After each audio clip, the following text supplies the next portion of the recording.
Tomorrow is Mother's Day, and I think this is one of the most significant Mother's Days that I can think of. Because let me tell you what moms are doing right now. Moms are healthcare workers, risking their own health to bring good health to others. Moms are working in grocery stores, putting food on the shelves so that they can put food on their tables. Moms are homeschoolers now. Moms are doing a lot in addition to all the things that they normally do. And most moms that I know put taking care of themselves at the bottom of their to-do list. So this Mother's Day, I want you to treat mom super special. I hope that you call her and don't just say, "Hey mom, happy Mother's Day." Really talk to her. And at the very least, I want you to make her a spectacular breakfast and serve it to her in bed. And I'm going to show you a baked French toast that is so easy that the youngest child in the household can help you make it. And the only adult intervention necessary is putting it in and taking it out of the oven. The kids can all do the rest. And if you're a mom who's sheltering in place all by yourself, I want you to make it for yourself today that tomorrow you can heat it up and have it in bed, and basically you don't have to lift a finger. It's a special Mother's Day, so let's show her how much we care. The ingredients you're going to need for this super simple baked French toast are bread, obviously, eggs, milk, salt, cinnamon, vanilla, and a little orange juice if you're in the mood. Okay, what I've done is I have buttered this baking dish, and then I tore up some bread and stuffed it in there, packed it in pretty good. I want to leave a little space. And you can use any kind of bread, whatever you have in the house. All right, let's set that aside.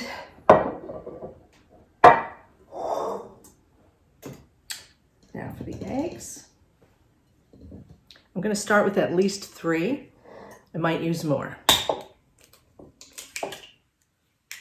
Because what we're going to do is create kind of like a custard to pour on top of the bread. By the way, my oven is preheating at 375 because I'm going to bake this now. But here's the beauty of this dish. You can make it now, cover it and put it in the refrigerator for an hour or overnight and bake it in the morning, or you can bake it now and then just scoop it out and reheat it tomorrow. You can reheat it in the oven or you can zap it in the microwave. Super simple. All right, I'm using buttermilk, but you can use regular milk. I always keep buttermilk in the fridge because it's great for recipes. And it's tasty too. And then I'm going to put in a splash of orange juice.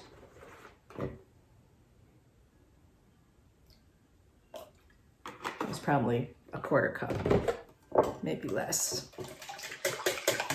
All right, that's pretty good.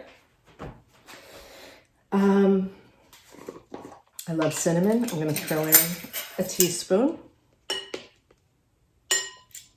a healthy teaspoon, about a tablespoon of vanilla. Now this is vanilla paste. If you're using vanilla extract, use a teaspoon, maybe 2. But don't go overboard because it might get a weird artificial flavor, which you don't want. All right, we're going to add a pinch of salt. I want you to see the consistency. It's not super thick, but it's thicker than just plain milk, okay? And we just pour this over the top. I'm going to get it all around.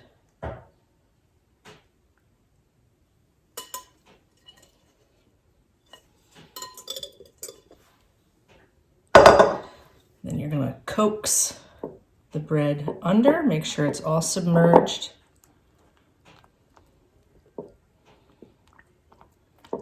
Now we're just going to top it off with a sprinkle of cinnamon across the top.